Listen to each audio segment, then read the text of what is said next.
Hey everybody, we're going to take a little bit of time here to go through the lesson on the revision process. So the PowerPoint is linked below this video. I'm going to go ahead and bring it up here and go through it with you. I think this could be one of the most helpful lessons throughout the entire term because students are so often under the wrong impression in terms of what revision actually is. All right. So when you are revising and editing, the biggest surprise, I think, to most students is that you want to start with global issues and work your way down to local issues. So what does that actually mean? It means you want to start with the bigger issues first and then save the small issues for last. There's actually 4 steps in total, 4 levels of the revision process, and that seems to surprise a lot of students as well. So the first level is global revision, looking at any possible big problems. Like problems so big that you got to fix them first before you can even really worry about any of the other levels. Then level 2 is what we call substantive editing. This is still dealing with some pretty big issues, not quite as big as those global issues, but still pretty significant issues that, you know, you've got problems in any of these areas, you need to fix those for sure. Then we have copy editing. This is really more about design elements. We're getting, you know, smaller and smaller here. And then level 4 is proofreading.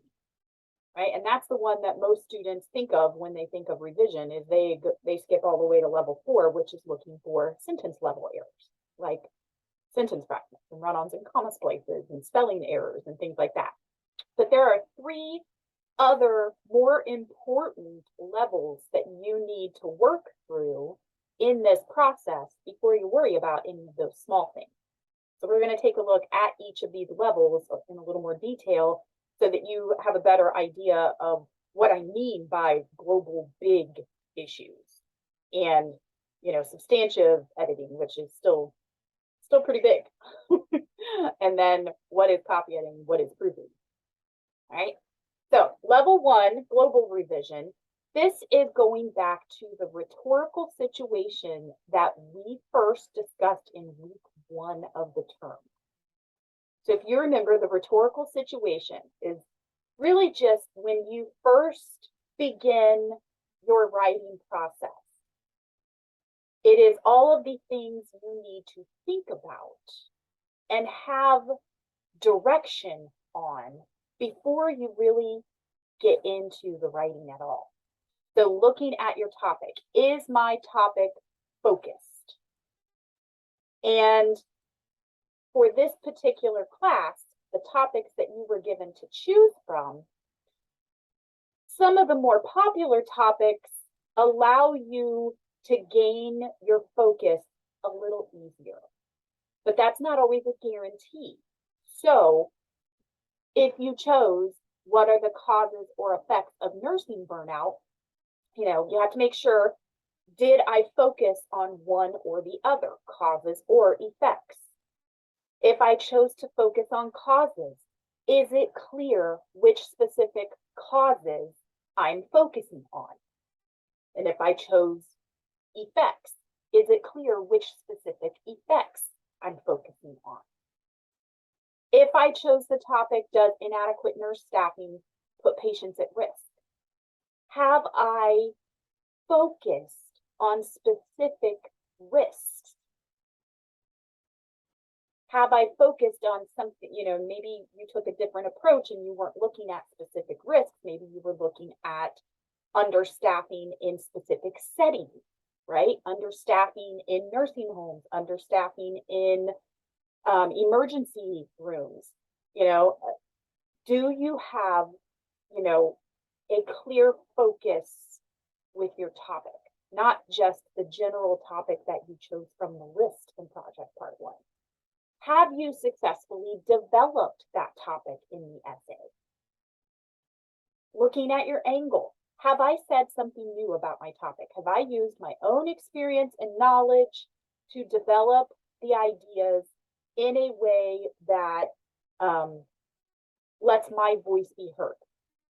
You know, it's not a personal narrative where you're writing a story and sharing your experiences, but your experience, your knowledge becomes sort of the catalyst for the topic you're writing about and how you bring something new to the table.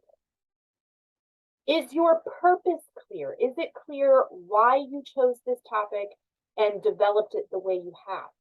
Is it clear what you want your readers to take away from the essay? You need to have a clear purpose. Have I thought about who my readers are and what their points of view might be? Have I anticipated my readers' needs? Have I provided enough background information where necessary? Have I followed up on and explained any source material that I've used instead of assuming my readers will be able to understand it or figure out how it connects to my main point, right? Context. Have you connected the topic to the real world in some way? Is your tone appropriate for the assignment and your purpose? You know, if you cannot answer yes to every single one of these questions, then you have some work to do before you even worry about the other parts of your essay. Hopefully, by completing project part 1 and project part 2 and getting my feedback on those, and then now you'll get my feedback on project part 3 here soon, but even just completing project part 1 and project part 2 should hopefully put you in a position as you're reading your rough draft and making revisions that you can answer yes to all of these questions. That the rhetorical situation, the foundation of your essay is solid. But you may have, you know, future classes where you are tasked with writing some type of paper, short or long in length, doesn't matter, where you don't work on it in stages like we have in this course, and you're just given the assignment and the due date and expected to go through the entire process on your own according to your timetable and get it submitted on time. This is the first step that you'll need to make sure. Hopefully this class will have taught you to have all of these elements in place from the start. But certainly when you come to looking at your first draft, are these elements in place? Check these first. Global revision, making sure that it's clear what your topic is, that it's focused, that you have a clear purpose, that your reader fully understands why you are writing on this topic in the way that you are, that you have a good angle, your voice is coming through and you have a unique perspective, that you've thought about your readers and that you have thought about the context of the assignment. Okay. Then we move on to level 2, substantive editing. This is where we're first going to look at content. Okay. Do you have a clear and concise thesis statement? Do you have clear main points with specific and adequate support? Do you have a clear conclusion? So this is looking at the sections of your essay. Does your introductory paragraph do what it's supposed to do?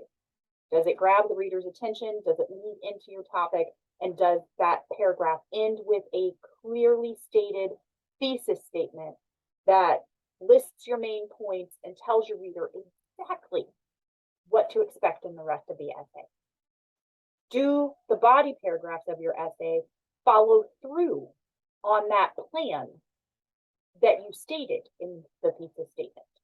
Do you go through your main points in the same order that you listed them in your thesis statement? Have you fully developed each of those main points? Do you have specific and adequate support? And then does your concluding paragraph do its job? Have you signaled that the essay is coming to a close? Have you reminded the reader of your focus and main points? Have you left your readers with a final thought without introducing any new big ideas or information? Content. Organization is the other element of substantive editing. Do you have a logical organization for your main points? Yes, they need to match up with the order you listed them in the thesis statement, but is that order logical? Is it effective, right? And if you are looking through it and you're like, you know what, it actually makes more sense to switch these two main points, do that in the body of your essay and in the thesis statement. You know, just because it's listed a certain way in your thesis statement doesn't mean it has to stay that way. You can choose to change up the order of your ideas. Just make sure that that change is also reflected in the thesis statement, right? When it's all said and done, the thesis statement needs to match up exactly with how you ordered things in the body of the essay. That order is totally up to you. You figure out what will work best, what makes the most sense, what will be most effective, and then just make it all match up, right? So if your content is good, right, you feel like you have a solid introductory paragraph with a solid thesis statement, you have organized your main points in a logical way, and you have fully supported each of those main points, and you have a good concluding paragraph, then you can move on to level. Oh, well, actually, before we move on to level 3, I actually did want to take some time here to explain some helpful tips for looking at substantive editing. So I can go back to that slide and, you know, okay, do I have a clear and concise thesis statement? I think I do. Are my main points clear with specific and adequate support? I think so. Does my concluding paragraph do what I wanted it to do? I think so. How do you know for sure? Okay. Well, use outline. Now, hopefully you have taken my advice in the early stages and used an outline before you started writing your rough draft, right? So you create an outline. And we talked about this in the drafting research papers lesson, I believe. You know, create an outline that you can use as a blueprint of your essay. That way, as you're typing the rough draft, you can keep coming back to your outline to make sure that you're staying on track and including all of the ideas you originally wanted to include. So having that initial outline, so helpful. You get finished with your rough draft though, and you've made it through global revision. You were able to answer yes to all of those questions. You get to substantive editing here, level 2, and you're like, I think I have everything I need. I think the content and the organization are good. How do I know for sure? You can use an outline after the first draft too. It is what we call reverse outlining. And you may have used this technique when you are reading someone else's work. For instance, you might be reading an article or a chapter of a textbook. You're reading it and you're looking for the main ideas. And as you go paragraph to paragraph, you might be jotting down notes. This is the main idea of this paragraph. This is the most important information from this paragraph, and so on and so forth. It's kind of the same idea here. You're going to look at your draft, and for each paragraph, you are going to not write down what you intended to do in that paragraph, but write down what you actually did in the paragraph. It is a way to make sure that the initial outline you used got you where you intended to be. How do we know for sure if we got where we intended to be? We reverse outline it, and hopefully it matches up. It's a great tool to use to check yourself, right? You list your thesis statement, and then you list whatever the topic sentence is for every single body paragraph. And again, not what you envisioned it to be, but what actually showed up on the draft. right? You look at that draft or that outline to see if your draft is in a good place in terms of content and organization, right? So you write your thesis statement at the top, look at each body paragraph, look at the topic sentence, write that down, and then look at that outline, just the thesis statement and topic sentences. And that gives you your first indication if you have stayed on track, if things are organized the way you wanted them to. And you might even look at the reverse outline and think, you know, my original outline, I had this order for my main points. But I'm looking at my reverse outline, and I did do that, but seeing it like this, I'm not so sure that's the right order now.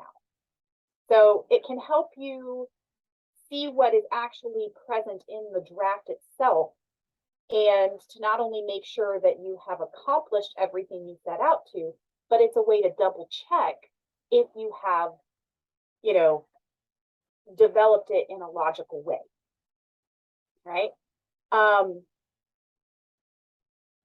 The next thing is then to go back to the reverse outline and add in the supporting details from each body paragraph, right? Examine the supporting details and make sure that, and write them down, right? You know, I said this, and then I used this source, and then I said this, and then I said that. Look at each body paragraph. Does everything in that paragraph match up to the topic sentence? Or did you go off topic at any point? Look at each paragraph and think, okay, I only had one thing in this paragraph, whereas all my other paragraphs, I have like 3 or 4 supporting details. Clearly, I need to come back to this paragraph, this main point, this idea, and develop it further, right?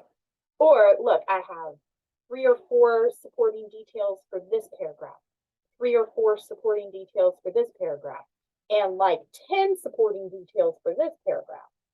Well, that doesn't seem quite right. I need to look at this this paragraph here with all of these supporting details, because there's a chance that maybe I have packed too much into that paragraph and I need to break it up into 2 paragraphs or maybe even 3 paragraphs, right? So it can help either way, making sure you have enough support or making sure that you don't need to break it up so that your coherence is a little better, right?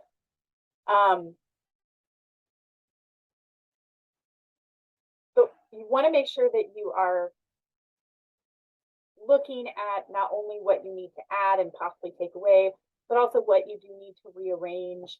Play around with the order. You can cut and paste and save different versions with paragraphs located in different places.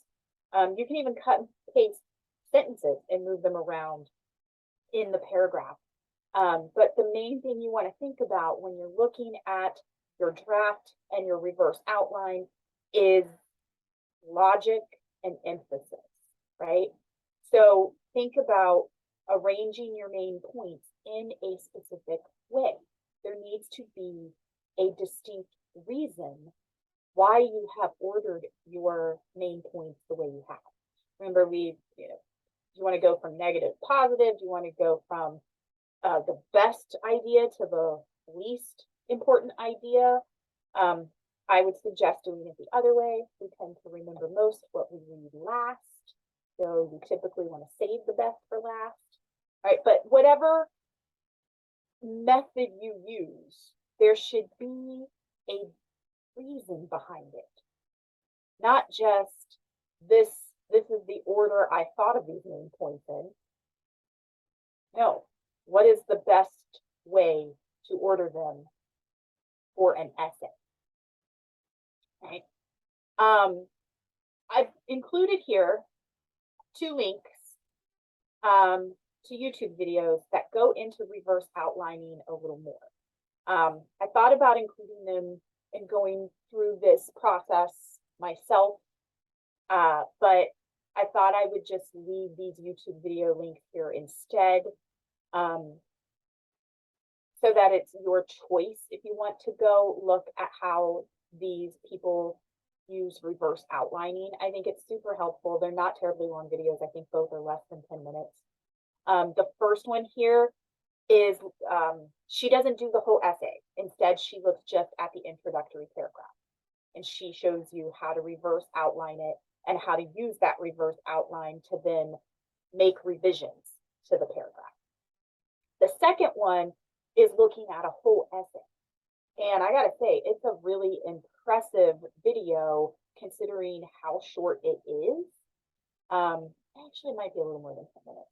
That one might be closer to 15. But still, it's so helpful to see the process and to see how that reverse outline like really helped reorganize this essay so that it made so much more sense and just was so much more effective. So I do highly suggest that you look at least one, if not both of those videos, so that you can really see how reverse outlining is accomplished and just how helpful it can be. I will say that when I am grading or reviewing when I'm reviewing rough drafts and grading final drafts, I use reverse outline on your draft. I look at your thesis statement and write it down. And then I look at your topic sentences and write them down. I go back to your first body paragraph to make sure, and I note the support that's there. I use reverse outlining to help grade your items. So why not use it yourself first so that you are more confident that when I do it for your draft, you're going to be in a good place, right? Super helpful. Those are the big things. Global revisions and substantive editing. That is where a lot of your focus should be when you are in the revision process. Then we get to level 3, which is copy editing. And this is pretty important too, in terms of your grade, because this is where the APA formatting comes into play, right? And this is worth a good bit of points on the final draft of your research paper, because part of the objective for the course is making sure you understand how to use APA format. So while it's super important that the essay itself is solid, that it is organized well, that it is supported well, that it flows, that everything is, really good in terms of the essay, knowing that you need to make sure the APA formatting elements are in place as well is important. And that's where level 3 is, copy editing. Making sure you have all of those APA format design elements, that you have the correct header, you have your title page correct, that if you've used headings and subheadings, that you have formatted those correctly, that you don't have any extra spaces between paragraphs, that the whole document from start to finish is double spaced, that you have used an acceptable font style and size. Looking at your citations, are those correct? Your references page, is each reference entry formatted correctly, and is the references page itself formatted correctly? So those are important elements. They aren't as big. They don't require as much intense focus and rethinking and reimagining as the global and substantive editing does. It's a little easier to just look at your title page and say, oh, I'm missing this, let me add it in. Or, oh, I forgot my page numbers, let me add those in. It's a little, these are important elements, but easier to fix, right? You also want to make sure you have concise paragraphs. This is getting into like eliminating wordiness, eliminating ineffective writing. And we had a lesson on that in week 6. Making sure that you are looking at sentence variety, making sure that you don't have a lot of short, choppy sentences, making sure that you don't have a lot of really long, complex sentences, even if they're grammatically correct. You know, having a lot of super long, complex sentences can be tedious for the reader. So you do want to work on finding that balance. We did that in week 6 with the sentence combining lesson. And also the modifiers that can improve sentences too. Make sure you don't have any misplaced and dangling modifiers. Refining use of language. This was also part of the eliminating ineffective writing lesson in week 6. So wordiness, cliches, clutter words, useless repetition, that was all in that lesson. And then we also had the modifiers lesson and the sentence combining lesson. All of those skills come into play with copy editing. Copy editing is really more about design and style. Then we finally get to move on to level 4, proofreading. Right? This is where we're looking at spelling errors. This is where we're looking for grammar and mechanics errors.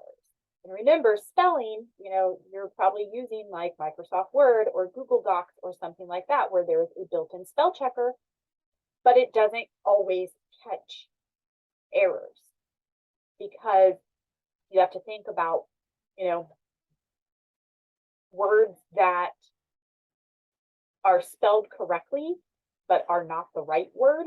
You have misused a word. You have spelled it correctly, but it is not the right word. So you still want to proofread your draft.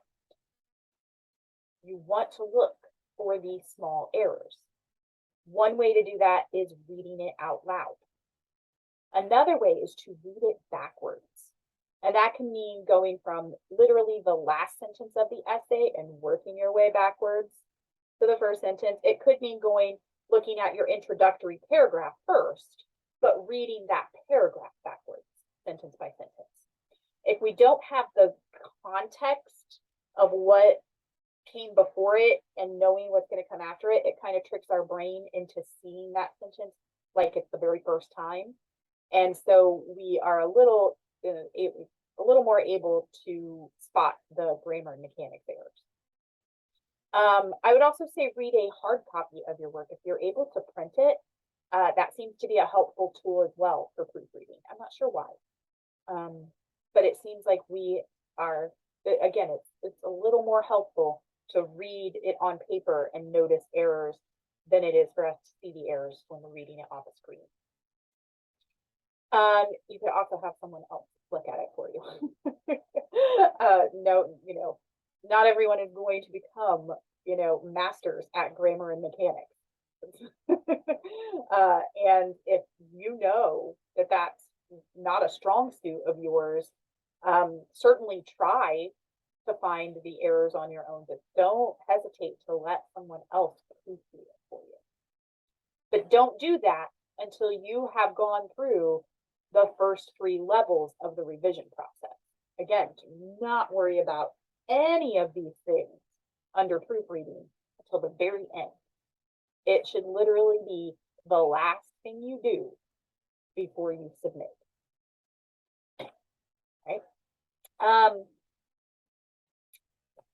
Let's see. Oh yeah, incorrect homonyms, spelling, grammar, and mechanics. Look at those.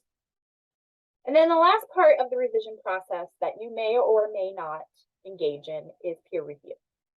Now, for this class, you will be doing peer review. That's the assignment for this week, the peer review.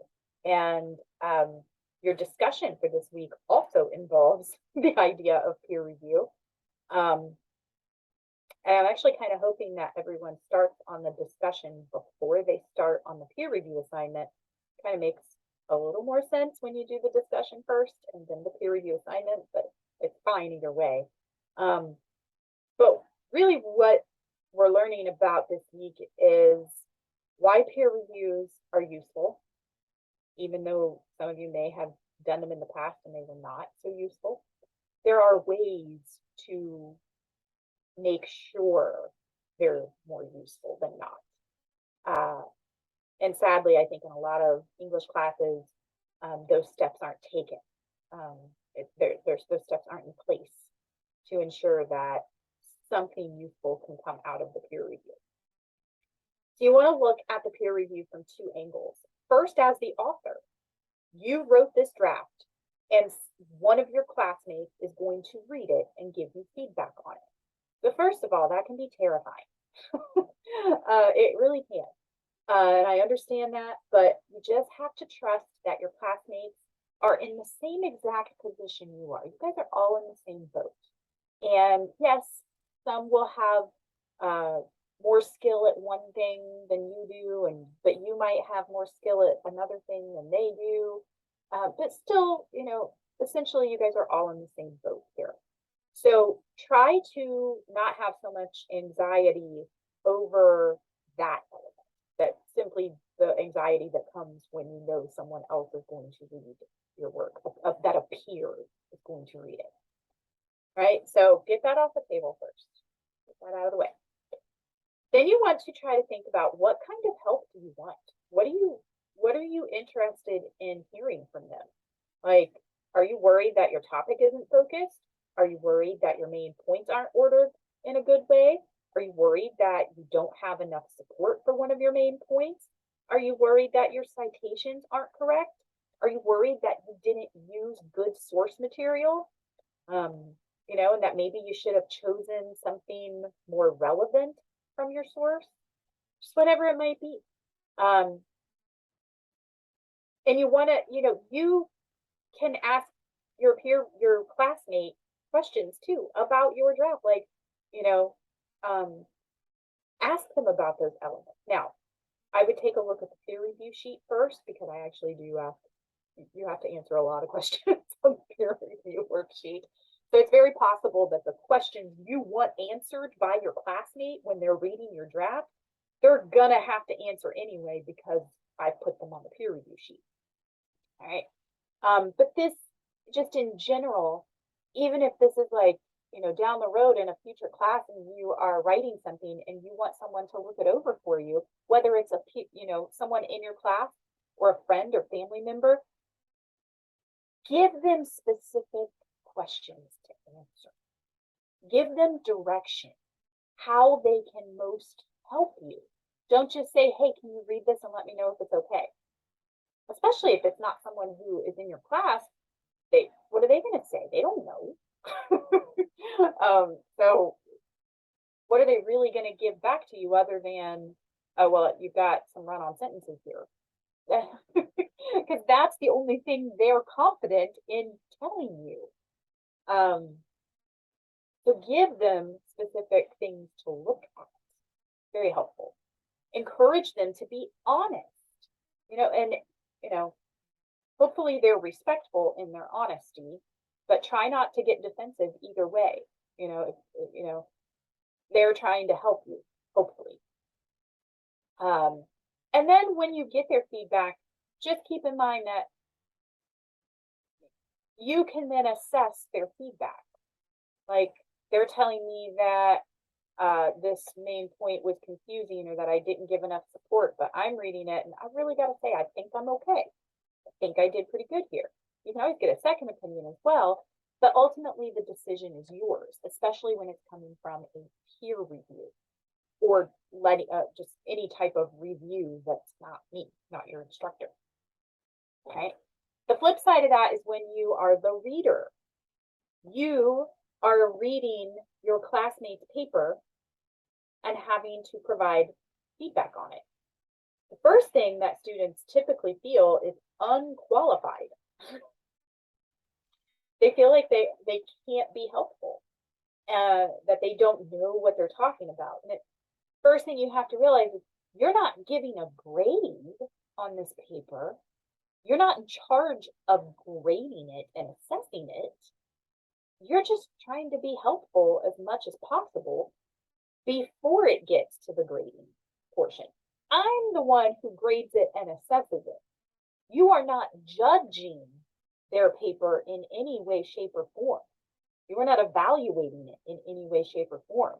You will be answering very specific questions, and depending on your answers, that gives them feedback on things they need to work on. There's no judgment involved whatsoever. So don't feel like that's an issue. You still might feel unqualified though. Okay, I know I'm not grading this. I'm not passing judgment on it. I'm not assessing it, but still, what do I know? You know a lot. You know just as much as they do. You're both in this class together. You both have the same assignment requirements. You know when you read something and it's confusing. You know when you read something that isn't explained well enough. You know when something isn't convincing. You know when something just doesn't make sense. You know what a thesis statement is. You can look for it. You know what topic sentences are. You can look for them. You have learned just as much about all of this as they have. So you do have qualifications for providing them feedback. The other nice thing is it helps you as well as the reader, you know? Being forced to look for these elements in someone else's draft helps you think about whether all of these elements are in your own draft. So you do have the ability to help them through the peer review. You also have the opportunity to help yourself through the peer review. It works both ways. But don't feel like you're unqualified. You are just as qualified to provide feedback as anybody. I'm the one who has to grade it. That's my job. But just think of it like this, you know. None of us are filmmakers, yet we know when we watch a movie that it could have been better. And we know why it wasn't as good as it could have been. Do we have the ability to go in and actually make those changes? Do we have the creative know-how to do it? Not necessarily. Just like you could look at someone's introductory paragraph and say, I don't see a thesis statement. That doesn't mean that you're saying, I could do it better. That's not what it means. It just means it's not there. I know there needs to be one there. The author knows there needs to be one there, but it's not there. But you're not trying to say that you have all of this knowledge, that you could have done all of these things perfectly. It's just looking for the things that are supposed to be there, and if they're not there, pointing it out. That's it. So hopefully you guys take it as a learning opportunity from both aspects, as the author and the reader. All right. So that's it for revision. Again, just remember, don't skip any of these steps. Start global. Hopefully that's already in place, because that was really part of the goal for project part 1 and project part 2. Hopefully when you get to substantive editing, hopefully your content is at least halfway there already, because that was what project 2 was for. Getting that working thesis statement in place, seeing what your main points were, giving you suggestions on how to order those main points, looking at your sources to make sure that you would have appropriate support, at least that little bit of from your sources for each main point. But use the reverse outlining trick as well when you're at the substantive editing step, which was level 2, sorry. Watch those YouTube videos. You'll be surprised how helpful it really is.